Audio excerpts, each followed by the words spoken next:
and thank you for waking up with me on Up with India. Today, I will be joined by Crysta Harris, the self-proclaimed generational curse breaker. We're going to get into that and what that exactly means. But Crysta is a licensed professional counselor of mental health and the co-founder of the Master It Planner and founder and creator of the Black Brown Delaware Therapist Directory. She's joining me on the show to discuss her latest endeavor, which is the Black Brown Delaware Therapist Directory, and how she is working to bridge the gap between healthcare providers of color and patients that look like them in an effort to minimize disparities in mental health care. Very excited to have her on the show, especially considering everything that's going on in the world right now.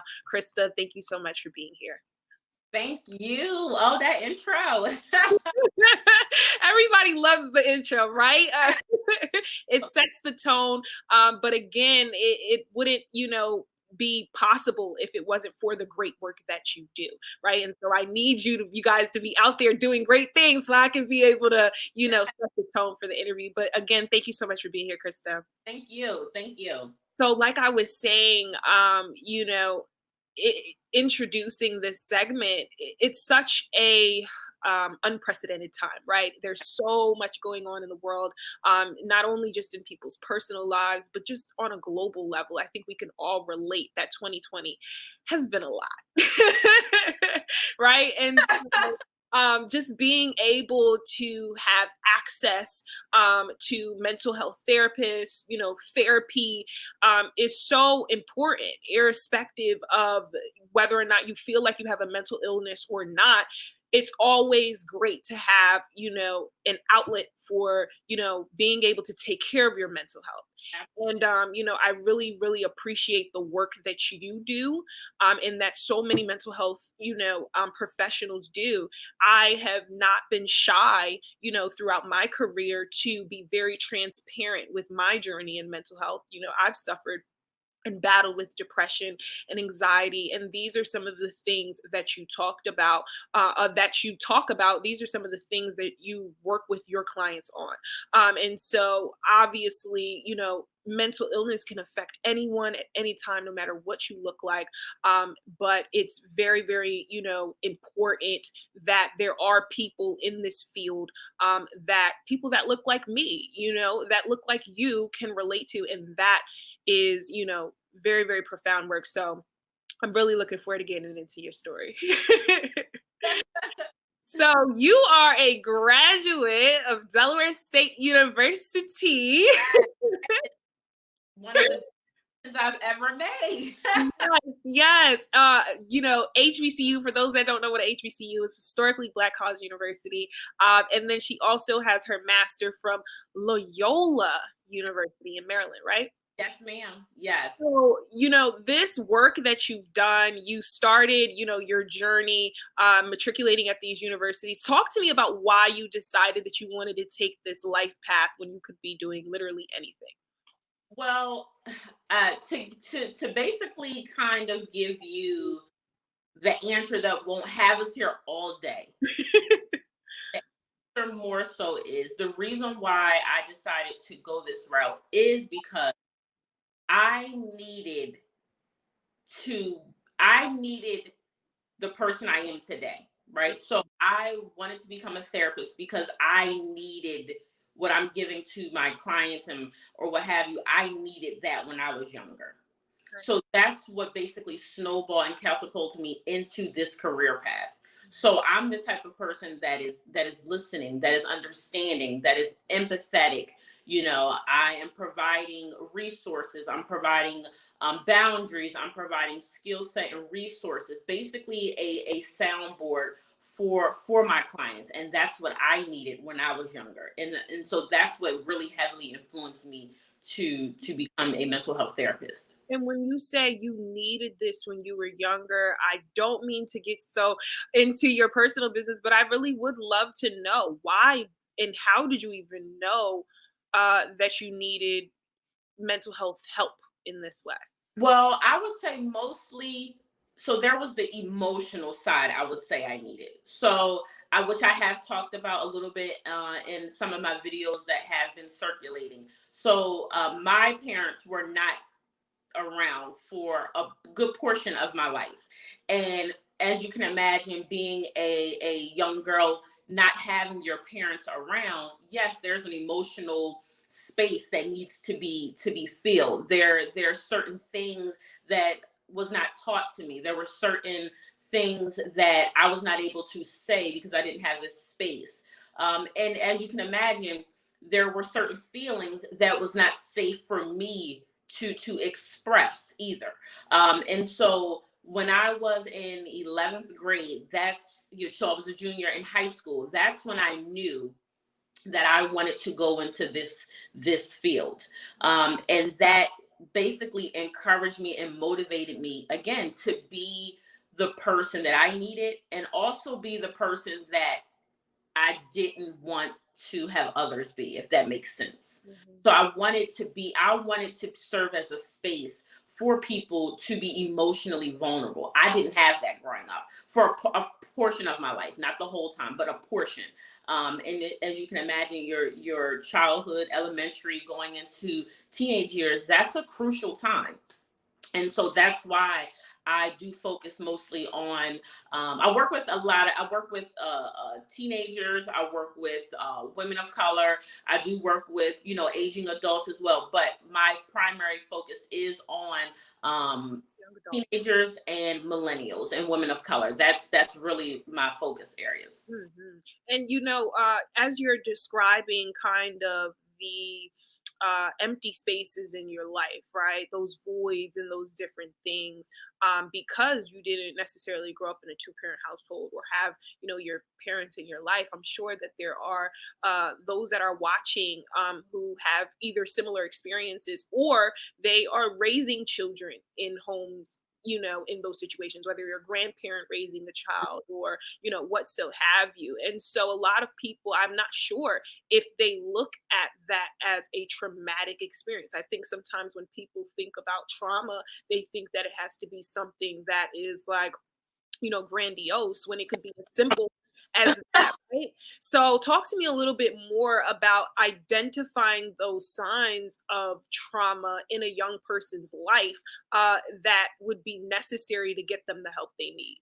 So I will, and so you made a good point of, so I was raised for a good portion of my life. I'm going to say the first 12 years, I lived with my grandmother. So that is like my BFF, her AD. So that's my girl.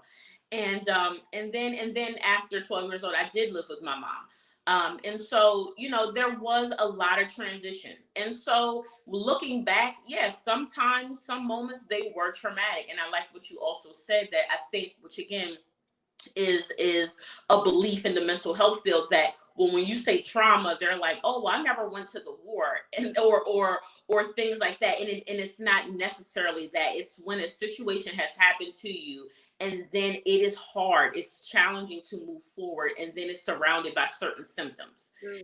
So yes, there were points in my life that were traumatic in that sense. And as far as moving forward, I mean, it definitely was a challenge, and I knew by certain things and how I presented, I knew that something was wrong, and that made me seek help for myself. So anytime where I wasn't regulating my emotions, I might be reacting to things that necessarily did not need that specific reaction. There was some times where isolation occurred. There were times where I more so distanced myself. I was not emotionally vulnerable. Some people, maybe a little bit to this day, call me guarded, but that, looking back, that was the way that I protected myself and protected my heart. And those things, those things that I just named, that were signs that, like, okay, Krista, you may need to speak with someone. I did mention probably on talking to somebody else that I did a project in grad school, and it was a family genogram project. So anybody that doesn't know what a genogram is, it's basically like a family map.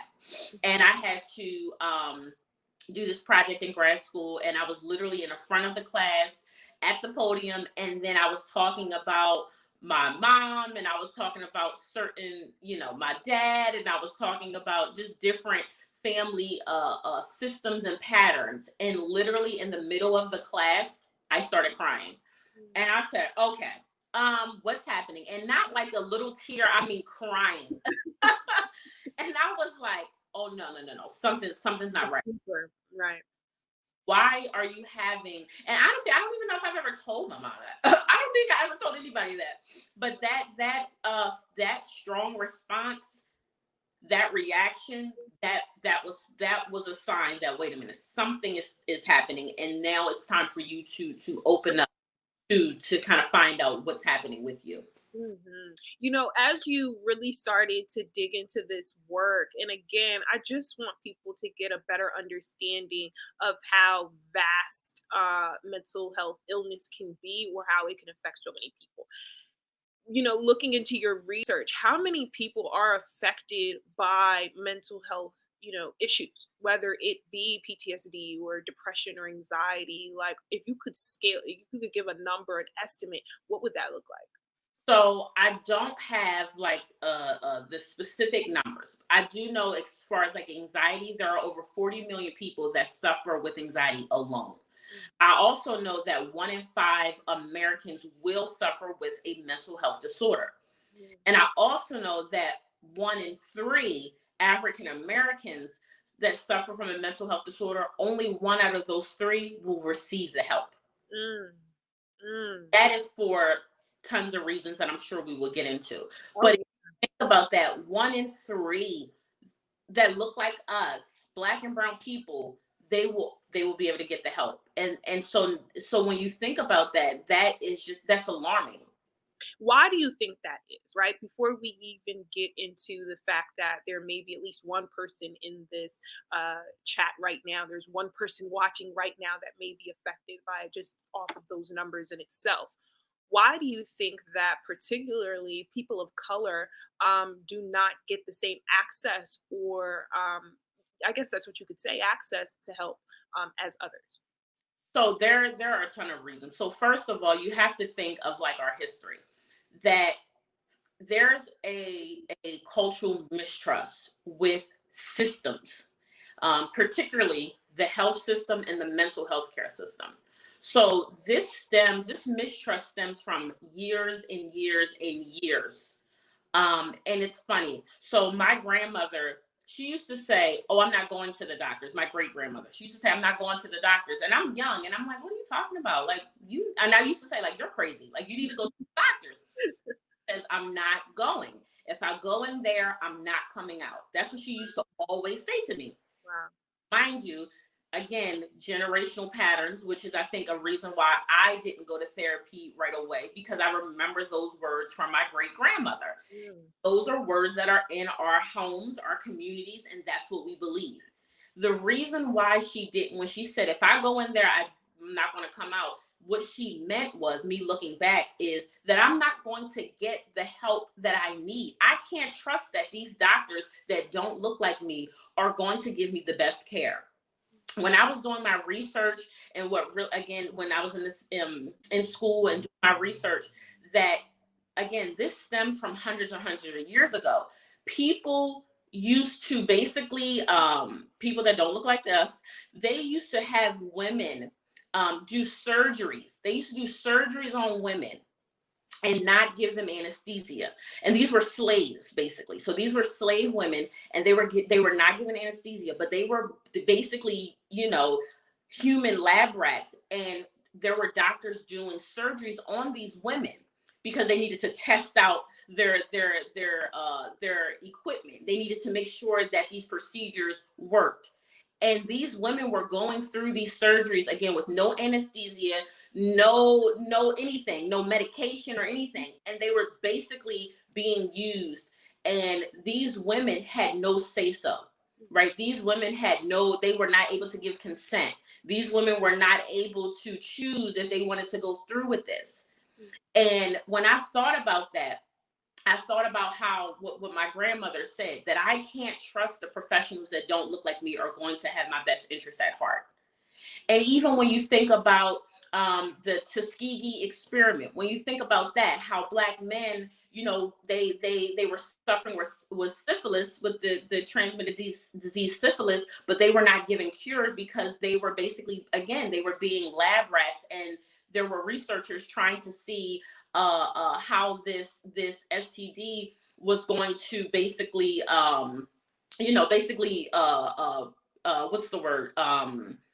I guess move along in the body or what have you, like see what the results were. And so they were not given penicillin or any treatment because they were used as lab rats, and they didn't even know that they were going through this. So when you think about just those couple of things that I just named, there's a cultural mistrust. And you may say, this happened years ago. Like, I mean, we're in 2020, but those things and that cultural mistrust, it traveled year after year after year after year. And some people, not all, that look like you and I, they don't trust the system. Another thing is too, why people don't get help is because I think African Americans feel like, listen, we've been through hundreds and hundreds of years of slavery. We've been through all these things that we're tough. We don't need someone that doesn't look like us to tell us that we have an issue. Like we don't need people to tell us how to handle our mental illnesses, our emotional challenges. We don't need that. We've been through all these other turmoil situations. I don't need you to tell me what's going on. And so again, that stigma in mental health, that they feel that it's associated by you seeking help, that's associated with a weakness. So if I go to therapy, that means I can't handle my own issues. You brought up such great points. Particularly in the beginning when you were talking about that mistrust factor and just learning about some of the things that African American people did endure, many, many years ago and are still enduring. I mean, even when we talk about some of the disparities when it comes to maternal health and things of that nature. I even remember in college just learning about Henrietta Lacks and, those different things. Yeah. So you Yeah. really And great. I learned about that. I didn't learn about that in school. I've reached because I'm doing research on this because this is a big issue. Yeah.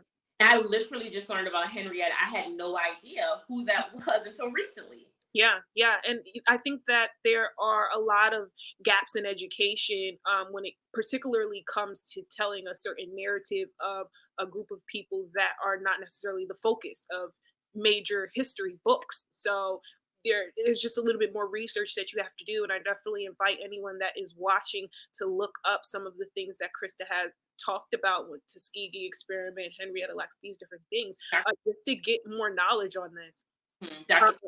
Dr. Cartwright is another person that you guys can also Google to find out more information about. And I do want to say this because you were talking about barriers. Another thing is the reason why I created the Black Brown Delaware Therapist Directory is because people also, they don't think that they can find someone that looks like us. Right. Identity, that's another reason. And then they don't know where to go. Right. And we're going to get right into that because you don't call yourself the generational curse breaker for nothing, right?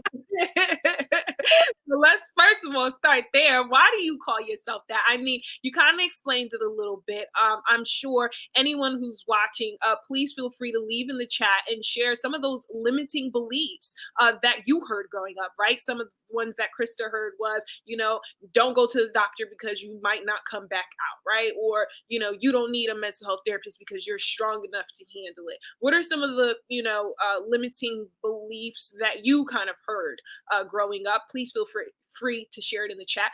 But those things get passed on throughout generations. And if you would have allowed that to stop at you, maybe you wouldn't have become a mental health therapist. So talk to me about why you call yourself the generational curse breaker. I know when you say the way that you're saying it sounds so, I don't know, like, so, but the reason, again, some of the reasons that you just mentioned is some of those sayings, they do get passed down.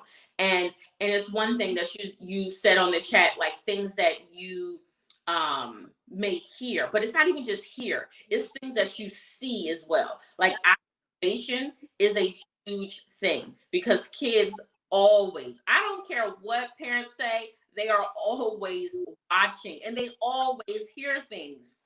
And so, like, even another thing that I heard, basically, like, what happens in this house stays in this house. Mhm. So again, looking, and let me be very clear, the people that I grew up around, and my parents and my grandma, they meant no harm. Sure, sure. But that was what they learned, and that was taught to them, and so they just passed that on, right? And that's what you call generational, when it's passed down from one generation to the next.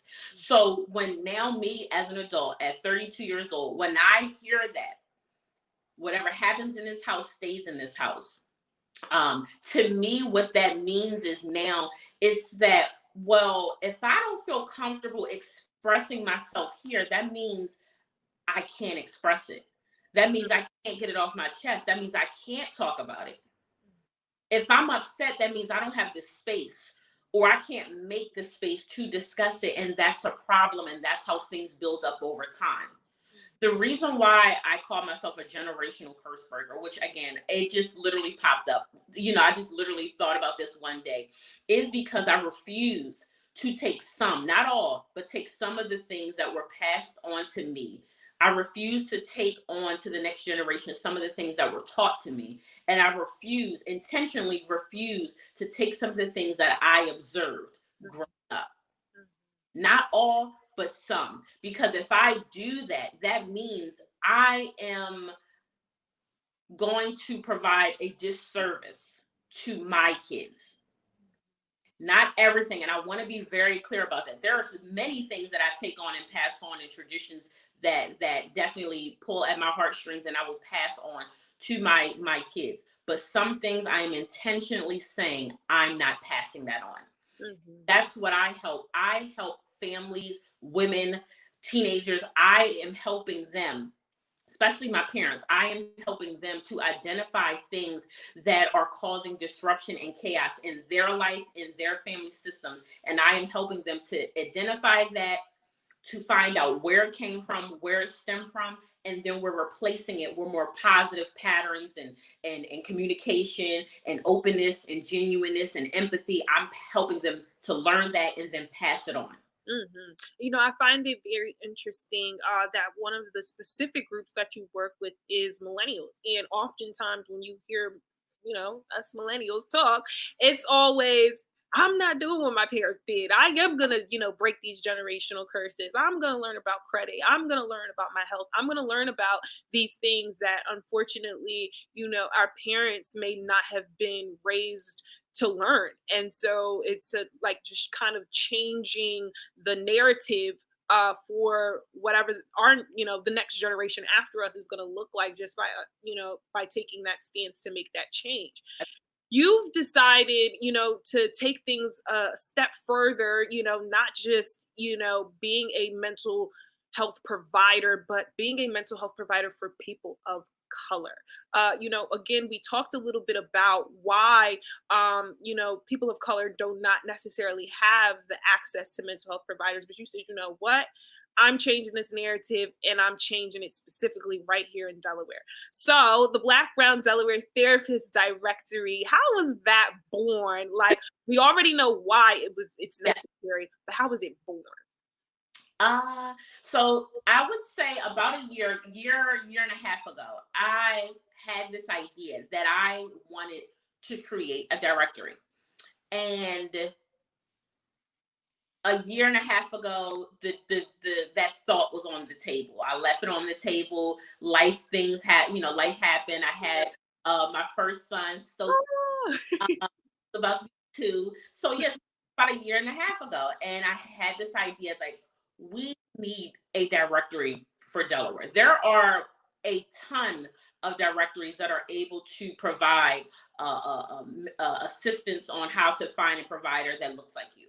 But I wanted something different. I wanted something specifically for Delaware. So I tabled the idea, and then COVID hits, Mm, and George Floyd hits, mm, the Breonna Taylor hits, right? Now, there's people before this, but these situations in 2020, I mean, it took me all the way there. Like, I felt so emotional when these things occurred, and I don't know if it was because I had, well, I'm assuming it's because I had my son, that these situations hit me so differently than Trayvon Martin did, right? I was very upset, very hurt, very frustrated when that happened. Mm. This year, seeing these things on top of COVID hit me in a different type of way. And and the type of inequalities and disparities that we as Black and brown people are facing, I said, Krista, what are you waiting on? It is time for you to take that idea off the shelf, and it's time for you to create this directory, because people need it. Mhm. And started in June, I started putting the pieces together to create the directory. And now, how does the blah, blah, how does the directory actually work, right? And so when people are trying to access it, they're trying to find it, they're trying to work it. Kind of walk us through that. Yes. And so, okay, so I don't know about you, but I want stuff that's easy. Yeah. Okay. I want stuff that is like literally steps, and I'm at my endpoint. So Right. the first thing is you go to www.blackbrowndelawaretherapist.com. That's the first step. Then you go to the top of the tab and you hit find a therapist. Now, because this is strictly in Delaware, all you have to do is search by city, the city that you reside in, and or if maybe someone gave you a referral or gave you a recommendation, you can search by name. Mm. Once you search by city and or name, you will have providers that look like you and I, that you have a list of providers that you are able to choose from. And then what you do is you look to see what presenting challenges that provider works with, what their specialty areas are, what populations that they work with, right? Because if you're an adult and the provider says, well, I'm mostly focused on children, that may not be the perfect fit for you, right?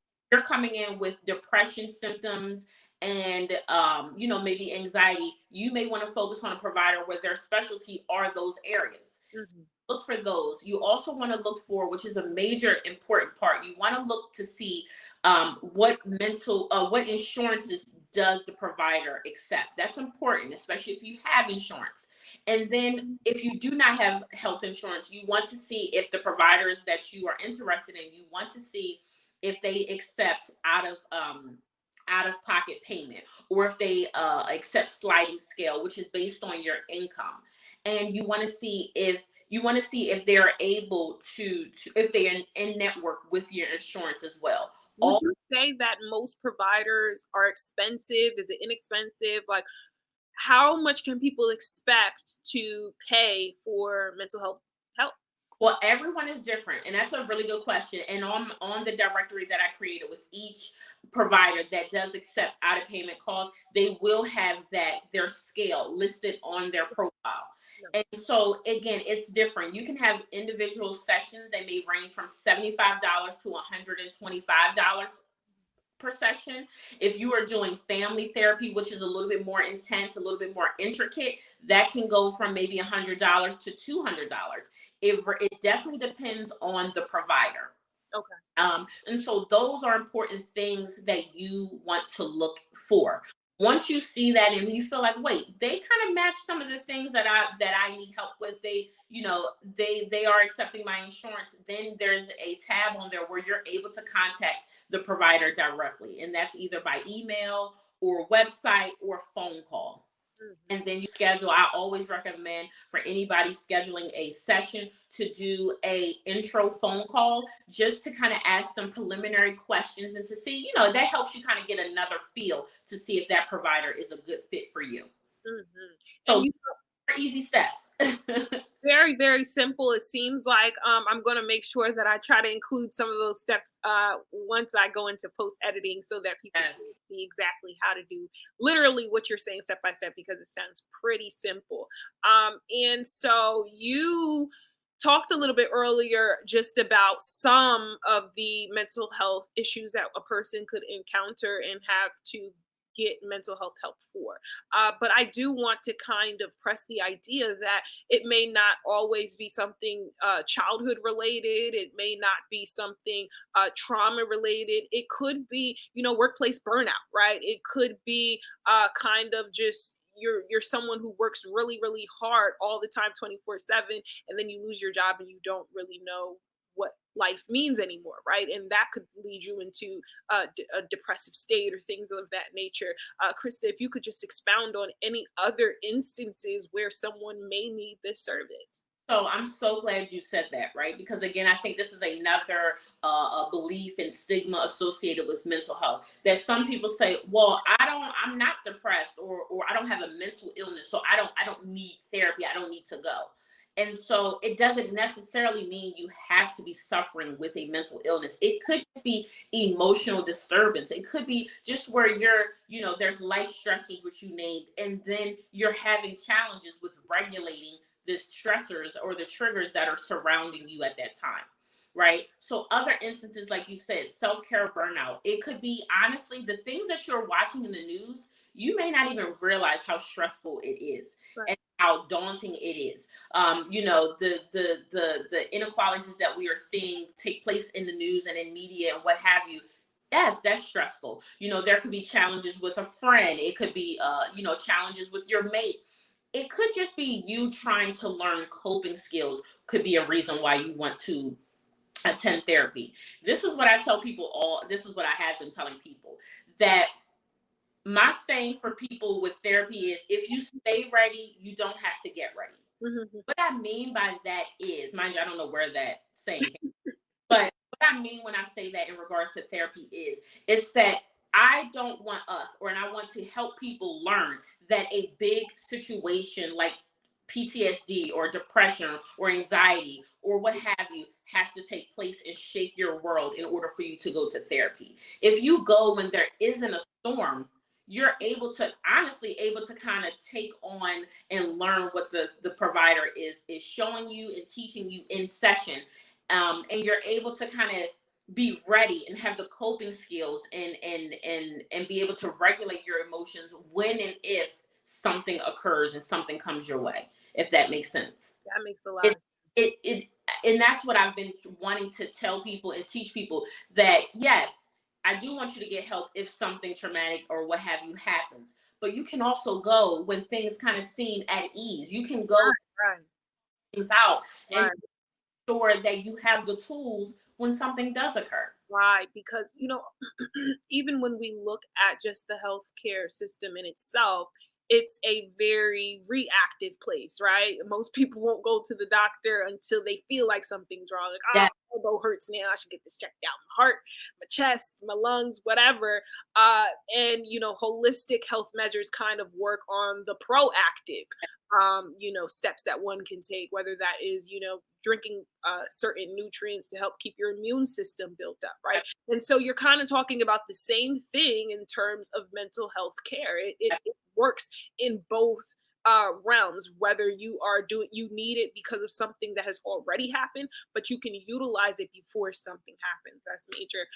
Krista, how can people keep up with you? Oh my goodness, you are out here breaking curses and removing stigmas, and I think that is very important for people to be able to keep this information at their fingertips. So how can they keep up with you, your brand, and everything you got going on?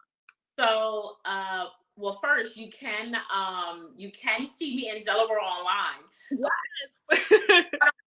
That talks about mental health disparities, specifically in Delaware, and how it is important to find a provider that looks like you, that understands you, and that validates you. You can also, you can also keep up with me on social media, on both Twitter and Instagram and Facebook at BBDT_directory. So BBDT_directory. And that's for Instagram, that's for Facebook, and that is for Twitter. I also, because a lot of people have been emailing me as well for, advice, how to find a provider. And so you can also send me an email to Black Brown Delaware Therapist at gmail.com. And I did just recently create a YouTube, and it's Krista Harris, Not Your Ordinary Therapist. So That's cool. I like that name a lot. Again, I wish you the best on everything that you have coming in the future. Congratulations on, of course, all of the recent acknowledgement and opportunities to share your message, especially that Delaware Online article. I did get to check that out. If you guys haven't, make sure that you do. But again, Krista, I really appreciate you coming on Up with India today, sharing more about the importance of mental health. And I hope that people really do begin to take it seriously in their own lives and take the steps to make sure that they continue improving their mental health. So thank you for being here. thank you. I appreciate it. Thank you so much. And just giving me giving me this platform to share this message and to just basically change the stigma associated with mental health. Absolutely. Happy to have you here. And thank you to all of you for watching. And if you, again, want to keep up with Krista, you already heard the many different ways that you can. And I'll make sure to leave some of that information inside of the description to this episode as well. Of course, for more news, updates, and information, you guys can always head back here to watch me on Up with India on WITN 22 Will. More episodes coming this week. I'll see you guys soon. My name is Crysta Harris, and I am the founder and creator of the Black Brown Delaware Therapist Directory.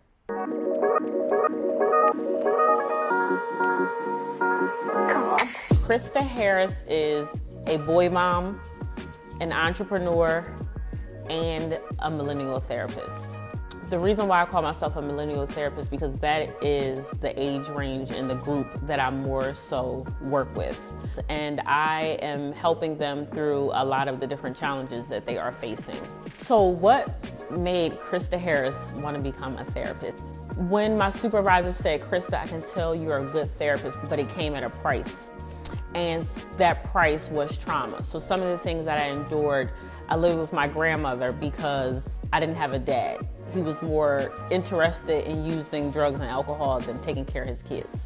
I didn't have a mom because she also was into that lifestyle. And so she wasn't around for probably the first 10 years of my life. Basically, when I'm in session, like I said, I'm a relatable but yet direct therapist. I'm not the norm type of therapist. I'm not the therapist that sometimes you see on TV or you read in textbooks. I'm not the one sitting there with glasses on and you laying on the couch. It's a conversation. It's more understanding where you're coming from, and I'm able to break things down so you can understand it and basically when you walk out of my office, a change is going to happen. So finding a therapist that looks like you is extremely important because number one, it builds trust. It builds a foundation and it furthers the therapeutic relationship between the client and the therapist. Many times people already feel leery or worried about, are they going to understand me? If I talk to them about this certain situation or this traumatic situation, are they going to get it?